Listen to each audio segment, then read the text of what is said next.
Thank you for listening in again. This is Resilient Entrepreneur Podcast number 8, and it is coming to you via a question that came in about my podcast number 4, 5, and 6. This is Kevin Johnson of Leverage Consulting, and we're going to talk about and dig a little bit deeper into the management of your business. So in 4, 5, and 6, I talked about hiring and retaining the best people for your business, for your practice.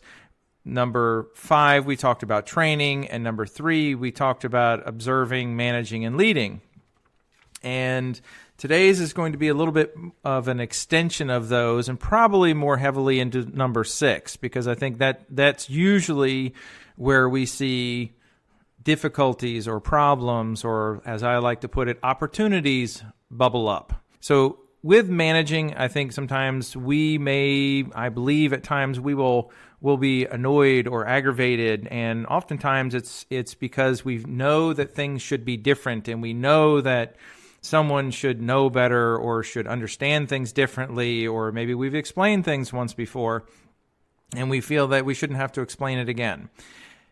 If you've ever felt that way, I'll say welcome to management, because that, quite honestly, is what much of management is all about. Management, for the most part, and this actually should be a good thing. It should be something that you should welcome, is the sense that management can be easy in the sense that you don't have to reinvent the wheel all the time. The beauty in management is that there are certain things that are just a given standard for a business, and we are here in management to ensure and help promote, instigate results through other people. I'm going to take this today and liken it to an analogy that we're all going on a trip right now. So in us going on this trip, imagine that you are a bus driver when you are wearing the management hat. So some of you listening to this, you may own your own business. You may be one of the owners. You may be a manager, a leader, a administrator. You may not have a title as a manager, but you may be the one that's kind of in charge of a small team. And that I run into a lot of people working within practices and businesses that they have some level of a management function, but maybe don't have the title. And there's nothing wrong with that, because again, most anything that any of us do is about getting results through or with other people. So again, imagine you are the bus driver, and for some of you, you might be envisioning the big yellow cheese wagon that you rode to school when you were a kid, or the one that your kid refuses to ride on now. You might be thinking about a city transportation bus. That's not the type of bus I'm talking about. I've been watching these RV shows, and I've seen some of these RVs that are like 7 figures. You know, I was amazed and astonished at some of these RVs that are running over $1 million. And then I watched one over this past weekend where this father and son both had an RV. I think the son's RV was $2.2 million and the father's RV was $2.6 million. And I believe the latter was the most expensive RV ever sold. So imagine you driving that bus, and you are the one leading the team. You're the one managing the team.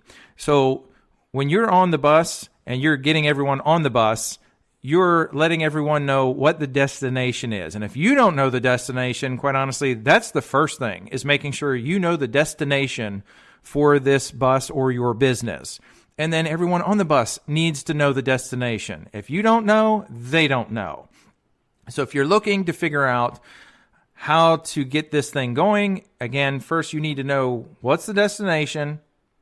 Your team needs to know the destination, because they can come to work and they can spin the wheels, they can spin plates, they can do all kinds of different things. But the reality of it is, if they don't know the destination, they can't work to move in that direction. So as a manager and a leader, part of your role and responsibility is to keep this thing between the guardrails. Think about, you're in the bus, you got everyone on the bus, you're going down the highway, and part of your role and responsibility is to keep this thing between the guardrails. If it veers off the highway, it's not going to end well. It's not going to be good. It'll at least be a delay. And, worst case, it's going to be a lot worse than a delay. So again, part of your role and responsibility is if we know that destination, we use these guardrails to keep everyone on the highway and moving in the right direction. And, sometimes this is a good visual because when other people's needs and wants, and sometimes if collectively our cheese has slid off the cracker and we don't exactly know what we're doing on a day-to-day basis, it's a good time to bring this back around and let's talk about the destination and where we're heading and what your role and responsibility is as an individual team member on getting us to the destination. Again, as a manager and a leader, you need to make sure that the right people are on the right seat of the bus. You may hire someone who is very customer service oriented. They love talking to people. They love interacting with people, maybe very warm-hearted, extroverted. They may not be the right person to collect money from your customers. And conversely, that person who's great at collecting money from customers or maybe going after the insurance company to get reimbursements may not be the person you want to put front and center in your reception area. That person might have the hammer of Thor out every day trying to collect money from the insurance companies, but that's not what we want welcoming people coming in the front door. And that's what I'm talking about, the right seat of the bus. It has more to do oftentimes with personality traits and so forth than it does actual skills, because we can teach skill sets. We don't teach personality. And with that, we can also look at even whether this person even belongs on this bus. Should they be on this bus? Do they want to be on this bus? That's another one that at times I believe many struggle with, both as an employee and a manager or owner, is sometimes we struggle because that brings up change. And there are times where some people just don't belong on the bus. And it could have been they were great. They were a great person to have on our team 5 years ago, 10 years ago, 6 months ago maybe. Might have been a phenomenal person, but your business may have evolved, and we've evolved beyond them, and they haven't risen to the challenge.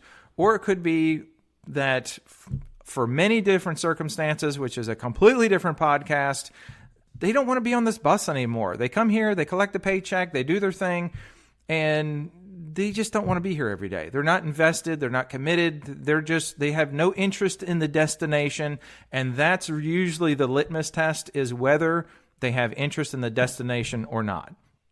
And then as the leader and manager, part of your role and responsibility is that when we know what the destination is, are we setting ourselves up for an on-time or early arrival? Again, you're driving the bus. We're supposed to achieve certain goals or get to this destination by a certain time frame. So that's part of what you're trying to do with this team.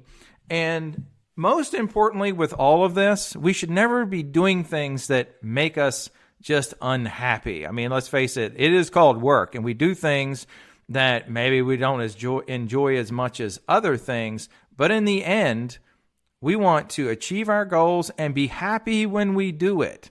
And that too is part of that role of a leader and a manager, is helping everyone on the bus get to the destination on time and happy, because happy people tend to produce more, they tend to do more, and they are happy to take on more. Most people who are happy are looking to level up. They're looking to grow. They're always asking, what else can I do? So evaluate this functionality within your team, within your practice, within your business.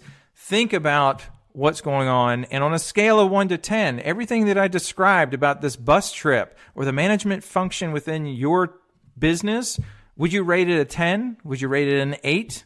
Do you even want to comment on what your rating is? And how do you foresee yourself improving it? So that is Resilient Entrepreneur Podcast number 8. And thank you for the question. Pay attention for number 9 coming out very soon.